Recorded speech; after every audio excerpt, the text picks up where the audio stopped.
Before we get started, I just want to point out, pretty much everything in this video was recorded on the Sony Xperia 1 Mark IV. Everything from the A-roll shot you're seeing right now to the various B-roll shots that I took of the product we're talking about in this video. I have a softbox right here that's lighting me perfectly, which means I can dial in all of the settings on the phone in the Video Pro app. And beyond that, I'm shooting at SDR, not HDR video. There might be a little bit of color correction that is done in this video, but it should be very minimal. So basically everything you're seeing is, for the most part, straight out of the camera. But this video is focused on another Sony product, the WH-1000XM5. Yes, still a weird name, especially when you consider how the company clearly knows how to name other products like the Link Buds. But nonetheless, this lineup of headphones has become somewhat legendary. Sony's WH headphones have always been known for great sound quality and even better noise cancellation, rivaling the best in the industry. And while this new version might bring more changes than ever before, this might still be the best choice for people who want to enjoy premium sound, especially on the go. And that last part is something I was able to experience recently. This is Joshua Vergara. What's going on, everybody? These are the Sony WH-1000X Mark Vs. Now, while the headphones do come in a couple of different colors, I have the classic black.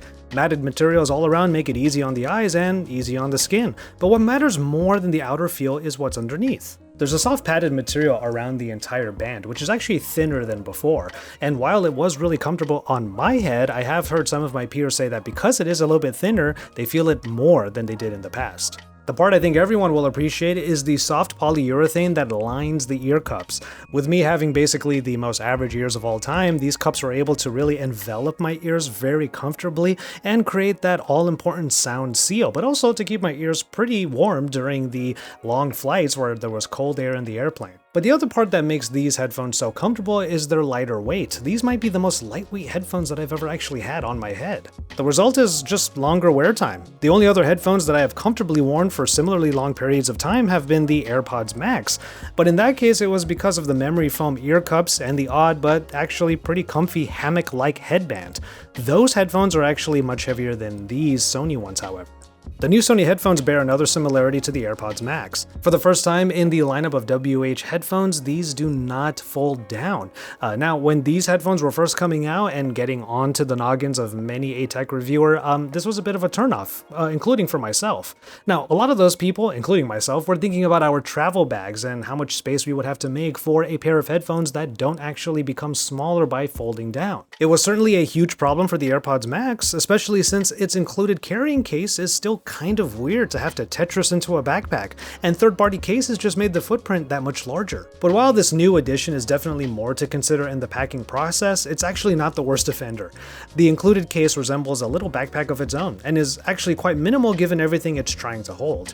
There's a small compartment in the middle that houses the wired headphone cable and a USB charging cable, and the headphones fit into the case nice and snug. I do travel with a fairly large bag, so it wasn't hard to find a spot for it. I'm just saying it was easier to do so than I initially thought, given my previous experience with the AirPods Max. Obviously, the reason why this design change had to happen was because Sony is prioritizing comfort. But one criticism I do need to give these headphones is how the ear cups rotate.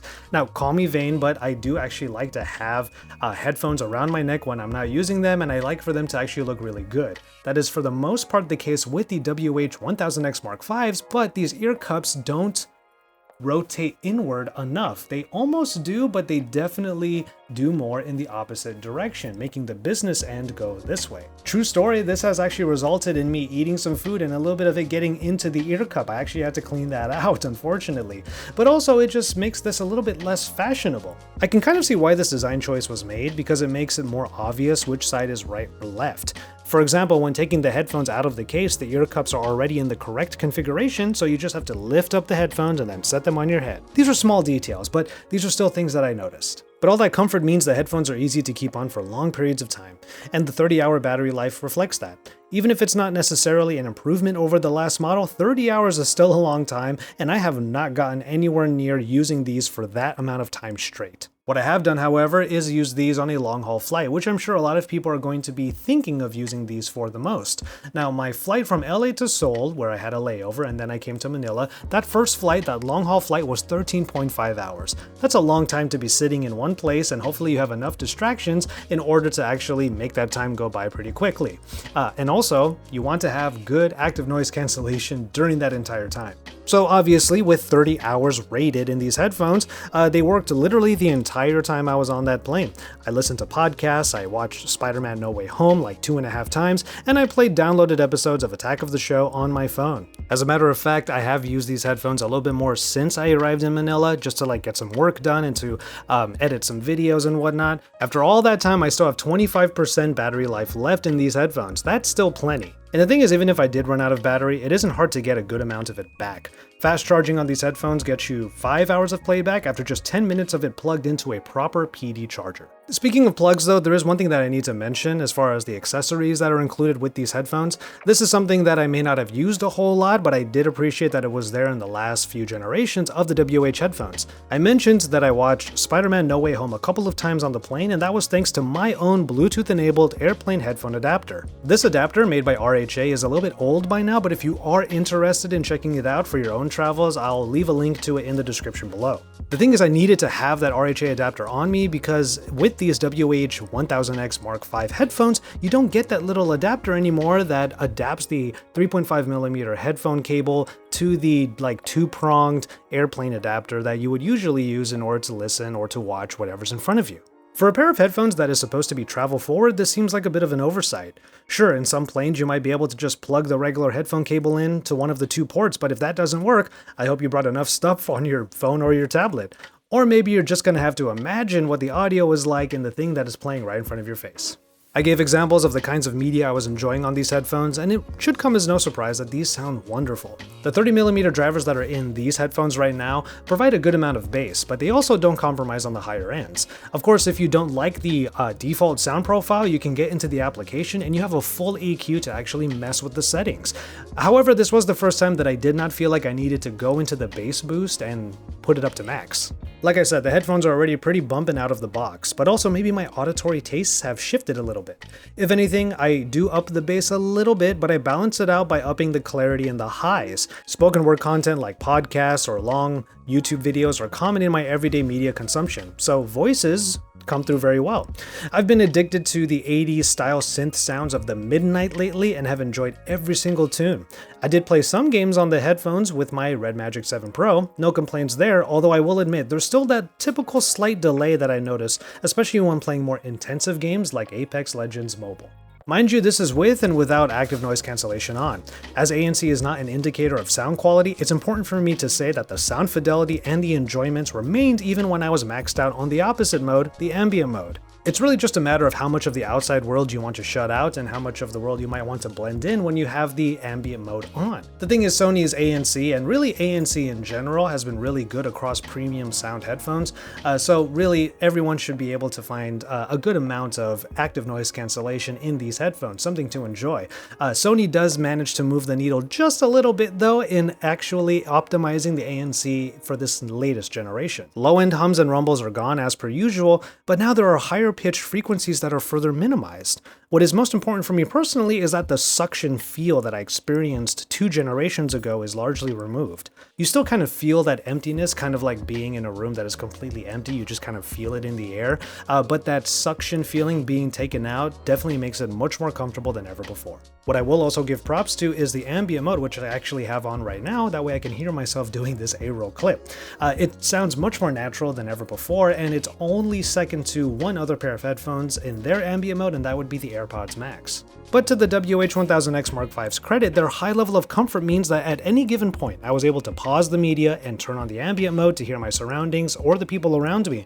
I never had to adjust the headphones physically or take them off in those scenarios. And I mean, you don't even really need to do that whole procedure of pausing and then changing modes because you still have the same gestures as before. Cover the right ear cup and it's going to pause the media and then turn up the ambient mode so that you can quickly just talk to somebody who might be trying to get your attention. You can take that a step further by using Speak to Chat, which does the same when the headphones detect the wearer is speaking. I don't use that personally. I also don't use the quick access feature through which you can quickly access Spotify content straight from the headphones.